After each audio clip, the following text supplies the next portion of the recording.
1 Corinthians 9:24 through 25.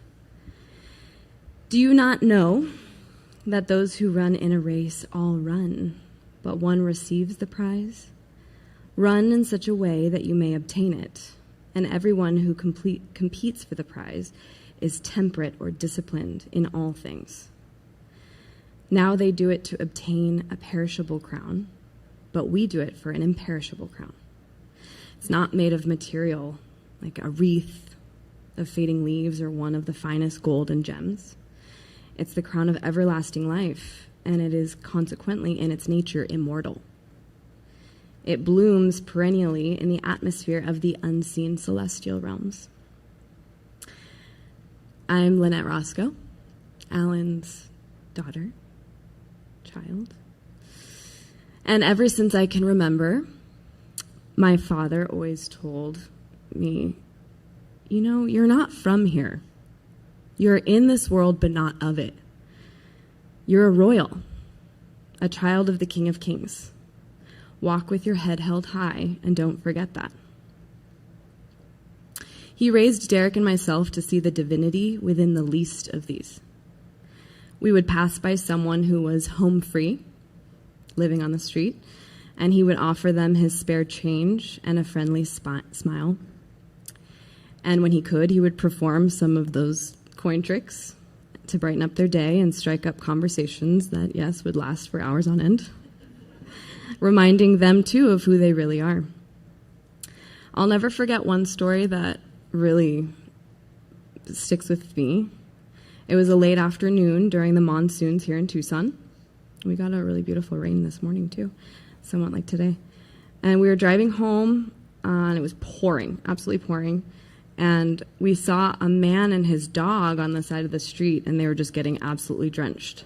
And so he looked over at my mom, and with those like familiar, concerned eyes, and he was like, "B, we have to do something." And Derek and I were just little ones.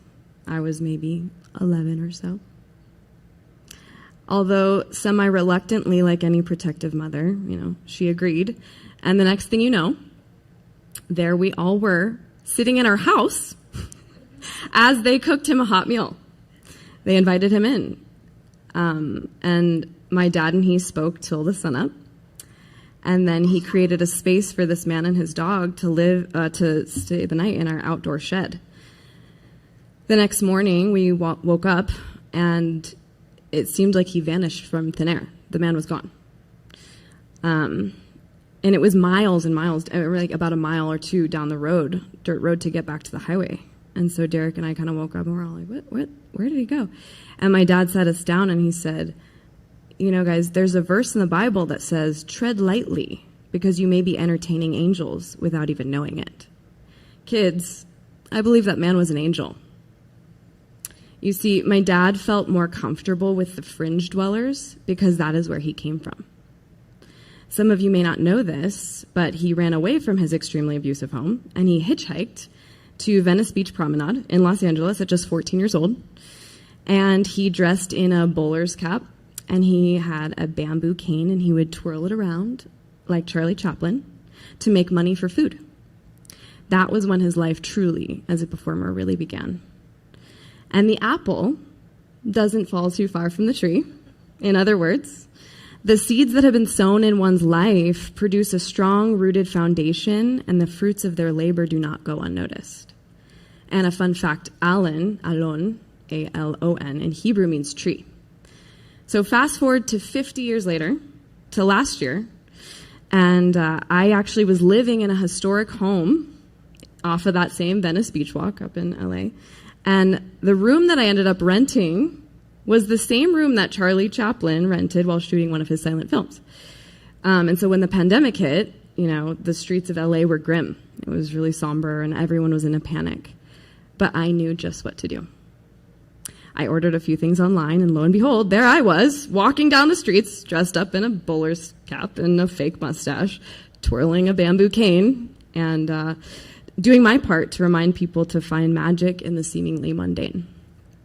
And I called my dad up, and we just would be like marveling at the full circle moments such as these, because this is just one of many. And he was just like, Lynette, it's really provocative what God is doing. It's so full circle, like how you're in that home. It was crazy. But one of the greatest takeaways that I learned from my dad was radical honesty and forgiveness.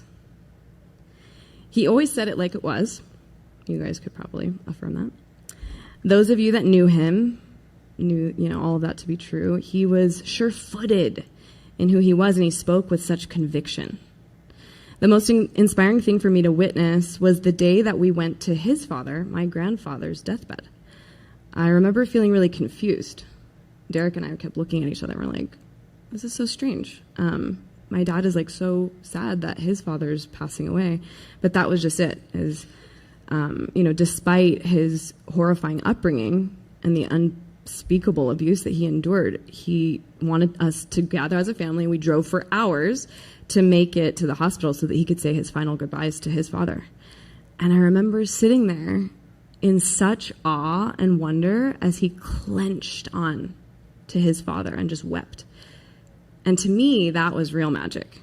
There was no tricks or illusions within something of that nature. Facing darkness and choosing the light is the most profound calling of all. This radical forgiveness left such an everlasting and unshakable imprint on my heart. It has allowed me to find this type of vulnerability throughout my own life, and for that I am incredibly grateful. And I'm going to be super honest and vulnerable with you guys for a second. My walk with my dad was not always rainbows and butterflies. There was a lot of times that I felt very challenged by him, and it was often difficult to see eye to eye. And he was a tough one. It sharpened us, iron sharpens iron. But in the end, it was, especially over these last few years, we had gotten to a place of really deep inner standing. I like to reframe words like he did. Inner standing. And one day he said to me over a 5+ hour phone call, which those of you have done some of those, he said to me, I don't want to be seen in your life as your dad anymore. He's like, I just want to be your friend. And that was when we really started to just challenge different narratives together, and it became kind of a game. And we would just, talk about things till wee hours in the morning too. And, we didn't agree on everything, but there were some things that we did. Yes, even flat earth theory. I am with him on that. Because he encouraged us to challenge all narratives and to look deeper and to leave no stone unturned. He was a sacred rebel, and that's where I get it from. I'm right now living deep in the jungles of Tulum, Mexico. And I've been deep in study of the shamanic path. I've been working with the elemental magic of the earth and its natural plant medicines. And a few months ago, I sat in ceremony, and it became very clear to me that I didn't have a lot of time left with my dad. It was as clear as crystal that I needed to come home. And I felt a sense of urgency. I, was telling my mom, we need to have fun together. We need to have game nights. And we did that. So I flew home, and I'm so glad that I followed my intuition because, my dad and I were in deep ideation of a new magic show of my very own, where I could be, telling stories from the stage. And we were dreaming. He was so excited to dream and scheme with me on alter egos. I'm having fun, you guys, stage names, large-scale illusions. And we just would ideate on all the incredible stories that we could tell from the stage, and ultimately how we could fool the entire world by building one of the greatest shows on earth. That was the goal. And I just loved that my dad was such a dreamer. And I'll forever hold and cherish these memories that we shared. So, this was sudden. It kind of came a little sudden, although we knew he was not well when my mom called, and she and Derek were on the phone, and I was back in Mexico because I had come here, dropped in with him, and then I flew back. But he was getting his passport, and we're like, Dad, okay, get your passport. I need you to come out to the jungle. You need to see Tulum. It's so magic. They call it El Pueblo Mágico. It's we're going to build a show for out here. So he got his passport. He was on getting ready to come. So when my mom called me and told me that he passed, there was this moment that I just sat there and I felt so defeated. And I thought to myself, well, now what? Like, what am I supposed to do without my dad? Like, he was the one, he was the one that was really helping me come up with these ideas. And as some of these guys have said, like, he's the one, like, he's the guy that a lot of these people go to. He was even ideating for David Copperfield. So, I mean, geez, he's the guy to go to. But right now, it's been a little time, and I'm reminded that he's now my team in spirit, along with, like, all of my other ancestors. And I just flew back for this service, and I just sat out in Mexico, kind of really dropping into the land, and I was like, whoa. I can feel my father in the wind. I can hear him in the birds singing in the sky. I see him in the stars, and he is now omnipresent. This, to me, is the real magic. And if I could leave you with anything from today, it is to remember this. Everybody that's in this room right now, believe it or not, it's not just Alan Roscoe that's the magician. It's not Scott or Rod or Adrian or John or any of these performers. It's all of you. That's the truth. We're all the magician, in fact. Because abracadabra in Hebrew means I create as I speak. So every word that you say is actually creating your reality. And you're casting spells within every sentence that you speak, whether you realize it or not. That's why they kind of call it spelling. So while the magic of the earth is over for my father, the magic and the mystery of another immortal realm is being revealed to him as we speak. And the wand, which I have a little wand right here.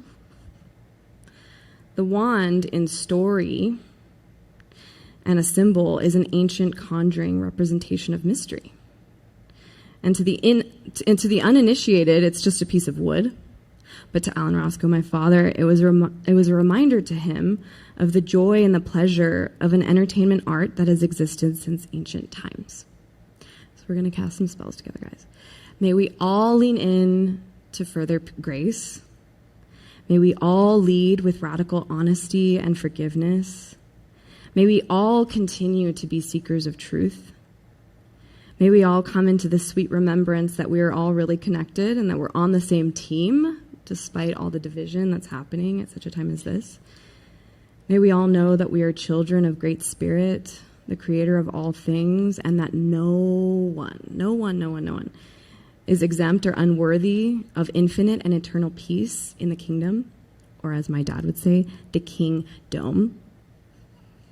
And at the very least, may we all strive to just do our best, so that at the end of the day, when we take our final bow, others will reflect back when remembering and celebrating our lives.